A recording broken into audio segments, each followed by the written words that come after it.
So the thesis is where the people are at. The synthesis is where you want to take them. So you create the antithesis. In other words, you create a problem that's real bad, and everybody settles for your answer that's half as bad. And then that becomes the new thesis, and you create another problem that's real bad, and then everybody settles for your answer that's half as bad, right? And so it's like you propose something that a total government takeover of healthcare, and guess what? Everybody's happy to settle for a halfway government takeover of healthcare, but that becomes the new starting point, and then you do another crisis, and another one. So finally you move from freedom to bondage. You move from separated power to concentrated power. Now, this was called Hegel's dialectic, the Hegelian dialectic, as it's taught in colleges. And Bill, are you saying that there are people actively pursuing this method today? Yeah. The 45 countries have fallen to communism. And the way that these communists did was the dialectic. They would go into a country and they would stir up discontent, whether it was a racial discontent or an economic problem. They would want there to be crises. And so they would create the crisis that's real bad, and then everybody settles for an answer. But one telltale sign is that all the answers include the government taking more power. So I use a little phrase, whether a crisis is coincidental or conspired, the consequence is concentration of control, and that's what concerns me. Wow. And so we see a swine flu crisis, a debt crisis, an AIDS crisis, a global warming crisis, all these different crises. And the answer is give the government more control. Here we have this, terrorism crisis and, healthcare crisis. And so we just happen to have a 1,000-page bill sitting in a drawer to pull out, and we have to rush it through without signing it. It's like, okay, how long does it take to write a 1,000-page bill? I mean, it's certainly somebody was working on this for a while, and they just happen. And so that's why when the president's chief of staff, Rahm Emanuel, makes a statement like, never let a good crisis go to waste. Right. And then Hillary Clinton referred to that and says, never let a crisis go to waste. It's like, okay, these are people that understand this Machiavellian, this Hegelian dialectic, that you want to create or capitalize on crisis. So, in other words, if everybody's got a job and they got health care, that's fine. But what if you could cause the economy to crater so people were out of work and they didn't have health care, and then you wanted to propose the government taking over health care? Well, guess what? If I don't have health care and the government's promising to give it to me, yeah, go for it. So, but not all of them are planned. For example, Katrina. I can't believe somebody planned a hurricane. But what was the response? The response was, hey, the federal government should have took over quicker, not realizing that the governor didn't ask for help for 3 days, and we have a state government and the federal government. The federal government can't just steamroll into the state and say, hey, we're taking over, right? They had to wait. But nowadays, people don't care about that. They said, federal government, you should have took over quicker. And so now the federal government say, yeah, we think so too. Now, we are a representative republic, and we are out here as voters. We are looking to Washington. We're looking to our representation to slow this whole process down. Is there any hope? There is, but it's going to take a lot of noise. In other words, Senator Dirksen of Illinois once said, when I feel the heat, I see the light. And, of course, the scriptural examples of that are the Pharisees wanted to trap Jesus. And Jesus said, before I answer you, tell me, was John the Baptist from God or man? And they said, well, if we say from God, he'll say, why didn't you believe? If we say from man, the people will stone us because they think he was a prophet. And so they said to Jesus, we can't tell you the answer. And he says, okay, well, I'm not going to answer you. They were stumped in their attempt to trap him because they were afraid of the people. Another example is Pilate. He wanted to release Jesus. He said, look, he didn't do anything wrong. I'm washing my hands. He's innocent. And what happened is as the Pharisees stirred up the people and they yelled, you're no friend of Caesar's if you let him go. And so Pilate says, okay, crucify him. So politicians are kept in check for good or bad on their perception of what the public opinion is. And therefore, it's important to understand that if we want to make a difference, we have to influence public opinion. Now, on page 214 of your book, and by the way, we're kind of basing our conversation today on endangered speeches.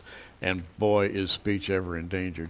You've got a quote in here from Harry Truman comparing democracy with the undemocratic minority rule of communism. And I thought that's very interesting that Harry Truman would say this. It is. Now, there's two uses for the word democracy. The first use is what was going on in France, and that was mobocracy, and our founding fathers were against that. But during the Cold War, when communists were taking over, and they didn't believe in God, they didn't believe that people had a voice, there was the popularization of the use of the word democracy by FDR and Truman to point the contrast between the totalitarian governments. So I just wanted to say that because some people say, well, we're not a democracy, and I understand we're a democratically elected constitutional republic. You know, we have a constitution, we elect representatives, but the representatives are elected by the people. So but I understand that. But this is what Harry S. Truman said, describing a democracy. He said, our way of life is based upon the will of the majority and is distinguished by free institutions, representative government, free elections, guarantee of individual liberty, freedom of speech, freedom of religion, freedom from political oppression. He says the second way of life is based on the will of a minority, forcibly imposed upon the majority. It relies on terror, oppression, a controlled press, which is interesting because the government is making these statements that they want to control the press. You know, they want to control the internet. You know, they would be thrilled if there were a crisis because then the government could control the internet. They want to have hate speech laws, so limiting people that would speak against homosexuality. They want to have fairness doctrine, which would be such a headache for radio stations to keep track of all the subjects that are talked about that they're going to simply switch formats and become a music station. Right. It says the communists want to rely on terror, controlled press, controlled radio, fixed elections, and suppression of personal freedoms. And so we see that we're, in a sense, backdooring into socialism. Norman Thomas was a founder with Roger Baldwin of the ACLU. Norman Thomas was a 6-time socialist candidate for the U.S. presidency. Obviously, he lost. When FDR became a candidate, the Socialist Party decided, why be redundant, why duplicate ourselves? We're just going to endorse the Democrats from then on. But anyway, this is just historical. And then Norman Thomas said, the American people will never knowingly adopt socialism. But under the name of liberalism, they will adopt every platform of the Socialist Party until one day they will wake up and be a socialist nation and not realize how it happened. And so that's how we're seeing we're backdooring. If you get the whole country, if you get everybody out of work, and everybody's dependent on the government for their health care and their welfare and everything, you've basically backdoored yourself into a socialist communist scenario where everybody is controlled by the small government. So there's one way of establishing communism by a lot of killing. There's another way of establishing communism by getting people so in debt to you that they it's sort of like Joseph in Egypt. Yeah. I know I'm on a roll, but I'll end with this.